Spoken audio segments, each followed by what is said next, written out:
Buenas tardes amigos del GS, continuando con el espacio de diálogo GS. El de hoy me encuentro con Hernán Alonso, él es el director de programa de la Universidad San Buenaventura, en el cual vamos a estar hablando en este momento sobre ética y responsabilidad fiscal, que son dos temas muy importantes en el ejercicio de nuestra profesión, y vamos a empezar a profundizar un poco más con él. Entonces, Hernán, te hago entrega de la manilla del grupo. Porque eso, Sí, la manilla del grupo ya es la institucional. sí, ya, qué chévere, eso es una buena base. Sí, entonces los dejo con Hernán que se presente un poco y arrancamos con este espacio.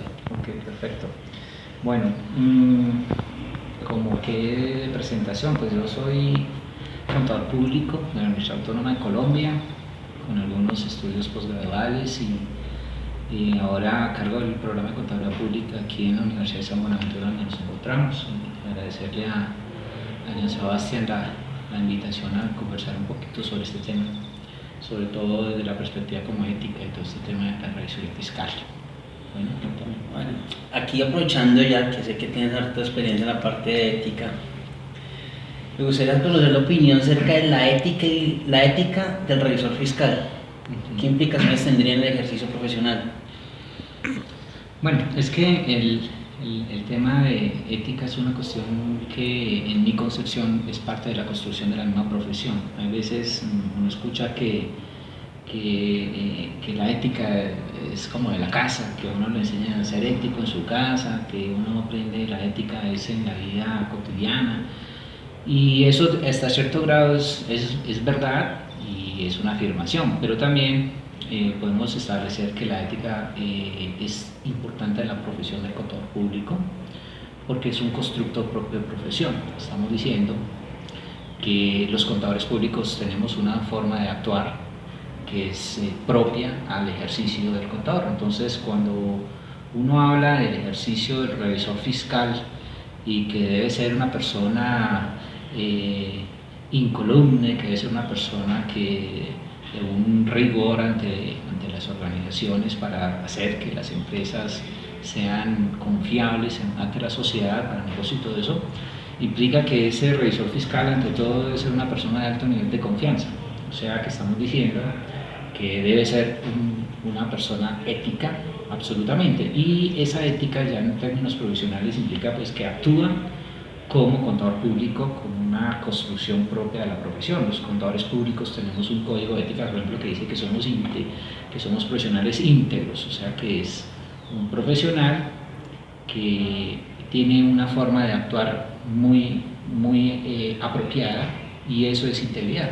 O sea, yo escuchaba en alguna ocasión una persona que decía que la integridad dice de lo que se es como persona, y que debe ser la honestidad es la forma en que se actúa.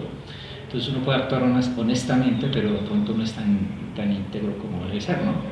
El revisor fiscal debe ser íntegro, o sea, eso es una formación ética, y esa ética es propia de la formación que tenemos que construir como contadores públicos. De esa manera seríamos como una especie de representación de la confianza general en la sociedad, y eso es lo que tendremos que ver con los revisores fiscales. En la parte de formación, ya que tocas el tema de formación, a nosotros como contadores públicos desde la universidad nos forman para tener esas habilidades, para saber lo que estamos haciendo y ser responsables socialmente. Digamos que no es que nos formen con habilidades, sino que para ser responsables socialmente. Lo que pasa es que nosotros estudiamos una serie de disciplinas propias, digamos, propias o alineadas con lo que necesitamos para ejercer. Por ejemplo, estudiamos matemáticas, estudiamos estadística, estudiamos técnicas de registros contables, estudiamos una cantidad de cosas importantes que son base fundamental para el ejercicio, pero ahí no es donde realmente nos quedamos, sino que avanzamos hacia áreas con instrumentos de trabajo. Y fíjate que es una formación de habilidades propias que debe conocer uno como contador público, pero eso no es que garantice, digamos, que la persona tenga esa habilidad de decidir lo correcto o lo incorrecto. Y esa habilidad de decidir lo correcto y lo incorrecto es lo que yo siempre he dicho, es un constructo de profesión. Yo debo actuar como contador público con un referente propio, y es que yo pertenezco a la contaduría pública. Yo soy un miembro más de la profesión, y los contadores públicos, todos los contadores públicos, tenemos que actuar correctamente. O sea, todos, cuando yo voy a actuar como contador público, tengo que pensar si yo voy a decidir como contador solamente, sino yo decido teniendo en cuenta que yo formo parte de una profesión y que si yo actúo mal, estoy afectando a todos los contadores públicos que somos miembros de esa profesión.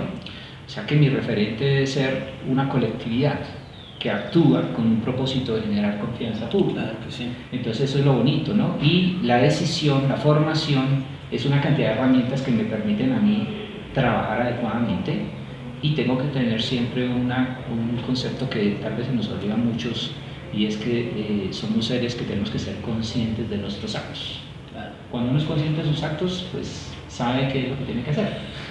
Claro.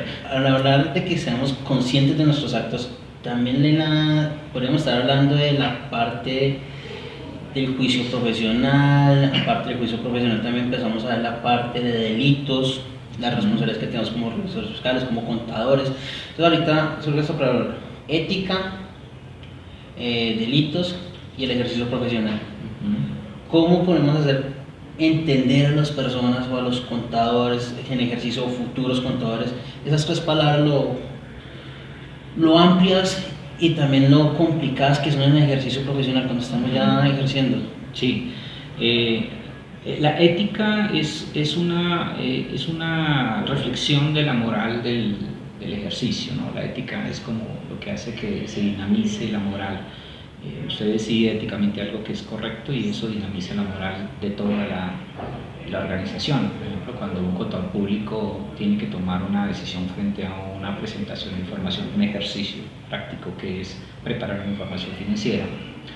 Y usted aprendió cuando estudió contabilidad que le dicen que la información financiera que usted prepara debe ser fiable y relevante, pues su decisión debe ser que aplique correctamente la norma.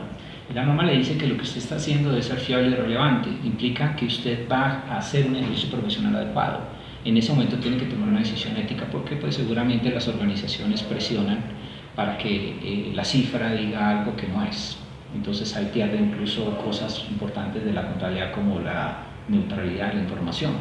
O sea que el mismo ejercicio dice que es lo correcto que tenemos que hacer. O sea, usted le dice a la contabilidad: su información tiene que ser fiable, relevante, tiene que ser neutral. Sí. Y hay unas características de mejora que ayudan a eso.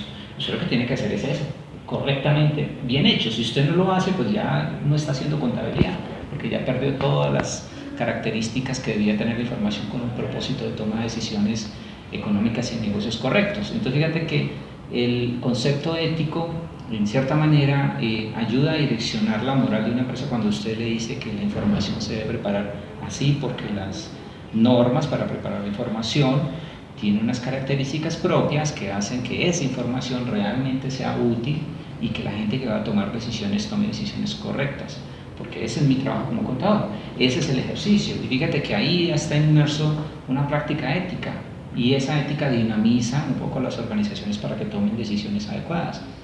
Eso es lo bonito de la contaduría pública. Y en la revisoría fiscal, pues, imagínate que tú dices que hacer una afirmación sobre esos estados financieros que han sido preparados teniendo en cuenta el marco de información financiera que se debe aplicar, y que ese marco de información financiera cumple con eso. O sea que no es una cosa, digamos, fuera de lo que debemos de hacer, pero es una cosa que tenemos que hacer correctamente. Ese es el ejercicio, un ejercicio correcto, ético, que incluso dinamiza la organización en términos morales. Nadie tomaría una decisión equivocada. Hay otros componentes que resultan en los contextos que son muy tristes, que es los temas de corrupción que tú planteas. El tema de la corrupción es un tema que hay veces uno habla de la corrupción a escalas. Entonces uno dice en Colombia: oiga, se robaron el dinero del Instituto Colombiano de Bienestar Familiar, eso es corrupción, y se asombra todo el mundo de corrupción. Y esas son corrupciones, pero son corrupciones realmente, diría yo, de escalas bajas comparadas con las corrupciones que realmente son importantes. Yo recientemente estaba leyendo unos textos del profesor Bernardo Klinsberg sobre corrupción, y es una persona que tiene unos estudios muy importantes, es contador público también, argentino, además tiene otros títulos profesionales y posgraduales, Y en uno de sus documentos dice, mire, la corrupción tiene diferentes escalas, pero la peor corrupción es la corrupción global, porque por ejemplo Odebrecht no es una corrupción local, es un problema global, y eso daña toda la sociedad, daña a los políticos, daña a presidentes, daña a toda la sociedad. Eso sí es un problema de corrupción. Fíjate que la corrupción no es que un contador público haya alterado una cifra porque hubo una presión de parte del empresario. Sí, es un problema ético, pero la corrupción es de mucho más escala, porque esto viene presionado por toda una pérdida de esa confianza de las estructuras morales de la sociedad, producto de esos negocios de nivel mayor que han, digamos, permeado la sociedad, y ya la gente incluso a cometer un delito de corrupción ya se volvió como cotidiano, y ahí hemos caído en ese paradigma. Entonces hay contadores que aceptan cuando les dicen que calculen el presupuesto una comisión que tienen que pagar, pues el contador también calcula y le parece natural el tema.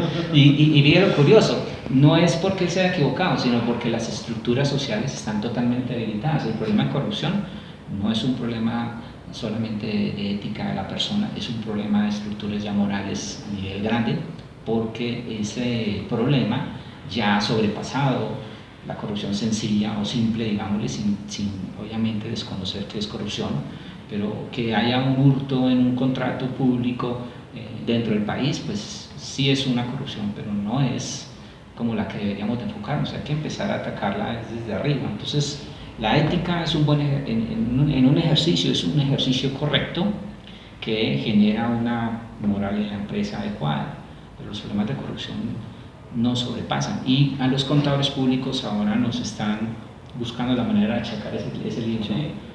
Ahí está la propuesta del fiscal, ¿no? Entonces ahora los contadores públicos somos responsables por los corruptos y hasta con nuestros patrimonios. Eso es curioso. Muy curioso. Bueno, ya una última pregunta, cerrando este espacio. Me gustaría conocer su opinión acerca de la formación del contador público. ¿Cómo la ve usted? Siendo ya director de programa, ¿cómo es la formación del contador público?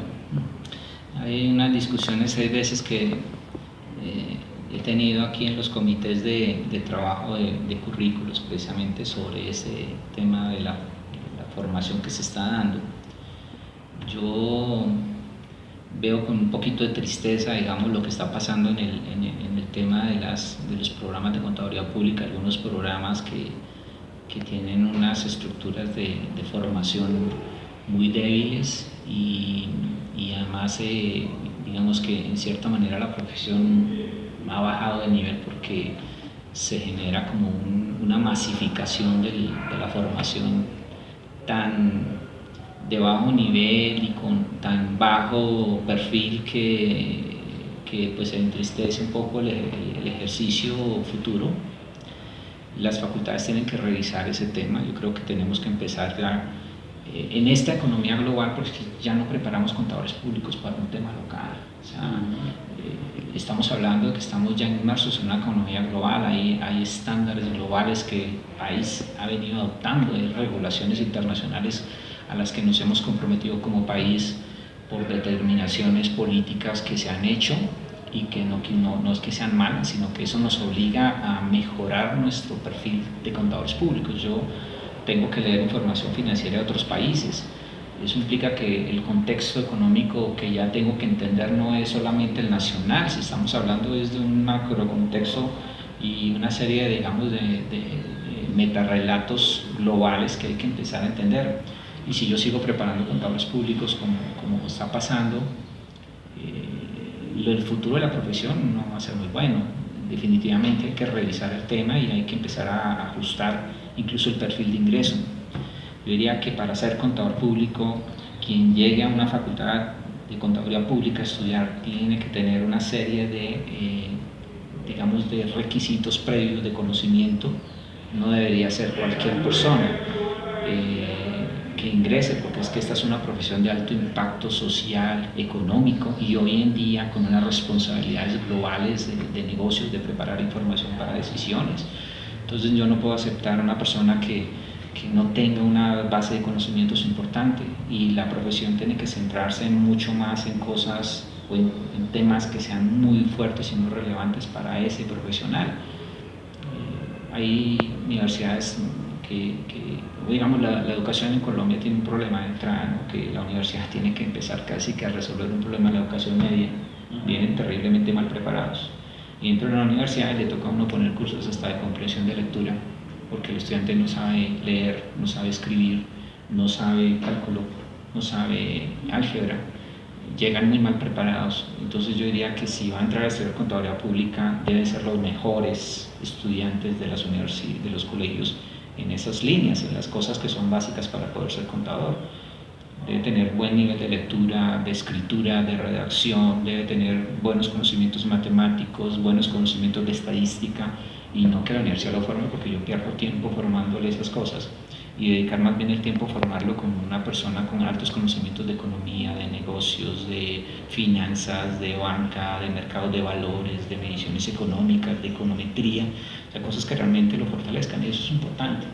Y uno ve que los programas hoy en día están muy débiles en eso, y además hay unos volúmenes y una modificación de la profesión muy grande, que nos va a hacer mucho daño. Vamos a ver. Ya llegamos al final. Nada, me queda agradecerle a Hernán por estos minutos que nos regaló. Y nada, muchas gracias, Hernán. No, gracias a ti por la invitación, Sebastián. Espero que estos minutos sean interesantes para las personas que nos escuchen, que nos vean, y por acá la orden desde la Universidad de San Buenaventura para lo que necesite GSE, y para todos los colegas a futuro, bienvenidos por acá, esta casa de estudios también de todos los contadores. Gracias. Muchas gracias.